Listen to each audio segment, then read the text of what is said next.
Dans cette vidéo, je vais vous montrer l'intérêt et comment utiliser les composants sur SketchUp. Mais ça, c'est après le générique.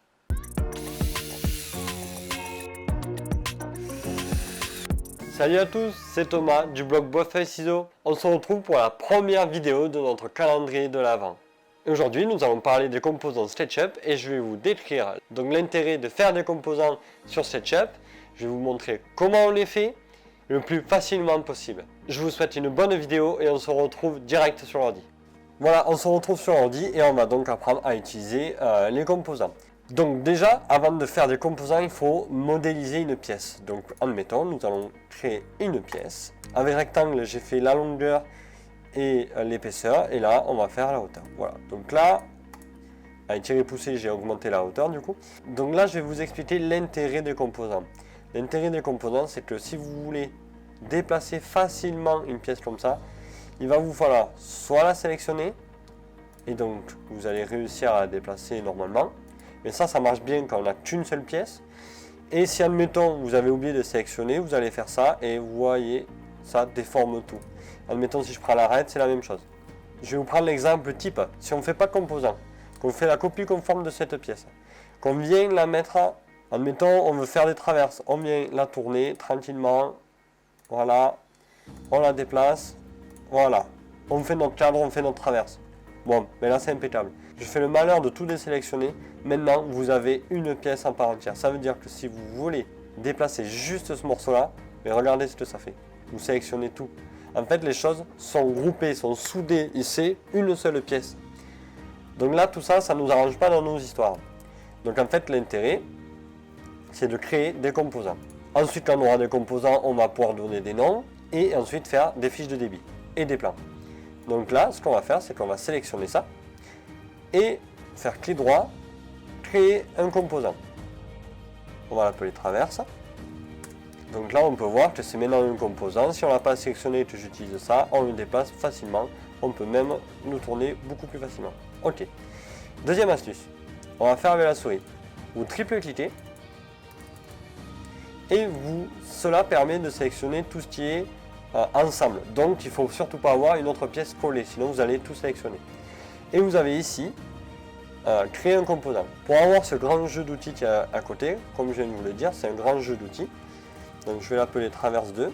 Il vous suffit d'aller dans la barre qui est ici, faire un clic droit et sélectionner le grand jeu d'outils. Voilà, tout simplement. Donc maintenant nous avons deux composants. On va voir de suite l'intérêt d'avoir deux composants. C'est que si je le tourne, voilà, et que je viens le placer à côté, nous avons vraiment deux pièces à part entière. Donc ça, c'est impeccable, ça me permet de la reprendre, de la mettre au milieu si je veux la mettre au milieu. Donc tout simplement, je fais comme ça, je cherche le milieu de celui-ci, hop, là je suis parfaitement au milieu, on a un T parfait. Si je me mets en vue dessus, voilà. Donc voilà, on vient de voir comment créer un composant. Mais j'ai une petite surprise pour vous. Grâce au petit rubis ici, on peut venir installer des extensions. Et nous vous conseillons vivement, pour ceux qui veulent pousser la conception pour être plus rapide à l'atelier, d'installer les extensions BLB Bois. BLB Bois, c'est un site internet.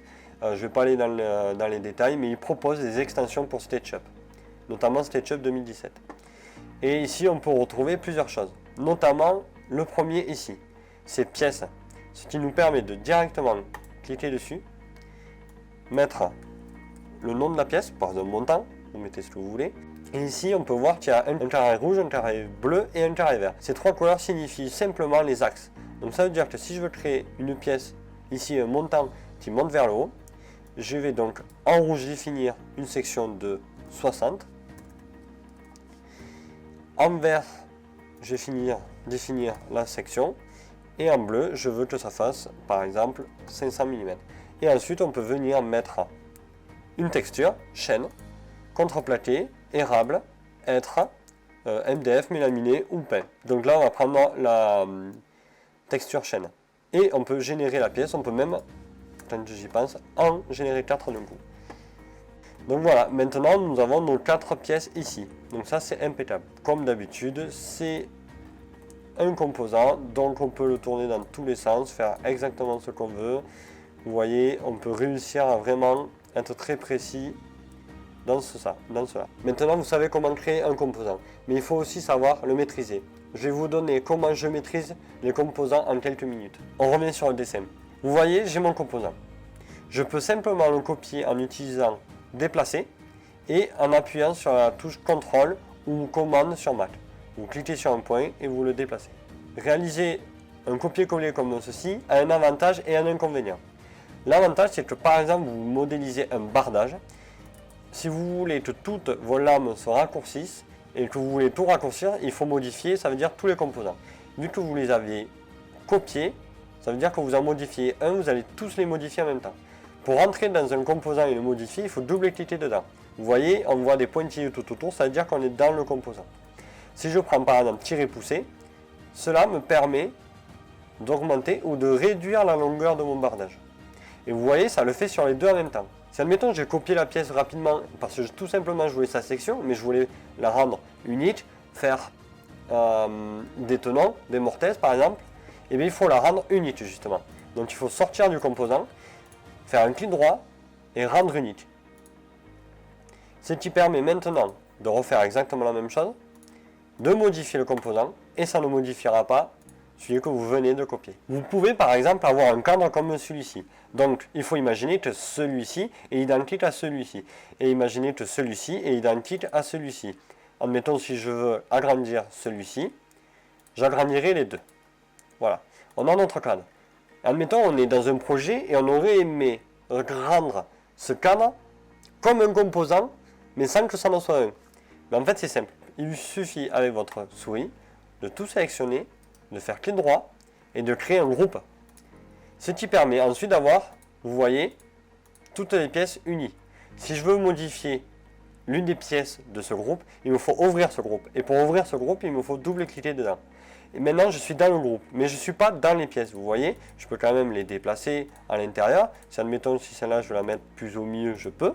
Ou agrandir celle-là. Mais si je veux modifier plus précisément celle-là pour faire un tenon mortaise, il me faut faire la même chose, double-cliquer. Et là, je viens de rentrer dans le composant ici. On voit que je suis dans le groupe et dans le composant. Donc, imaginez les possibilités. Par exemple, nous avons fait ce cadre parfaitement et nous avons créé un groupe. Je sors. Mais par exemple, je peux tout simplement copier tout mon groupe, le mettre face à face, sélectionner tout ça. On va faire une légère rotation. Et là, déjà, on peut imaginer que ça peut être deux bords d'un établi. Et ce qui est bien, c'est qu'on peut prendre un côté, double-cliquer, ouvrir un composant et le modifier. Et vous voyez, ça modifie les quatre pieds. Parce que je n'ai pas rendu unique les deux groupes.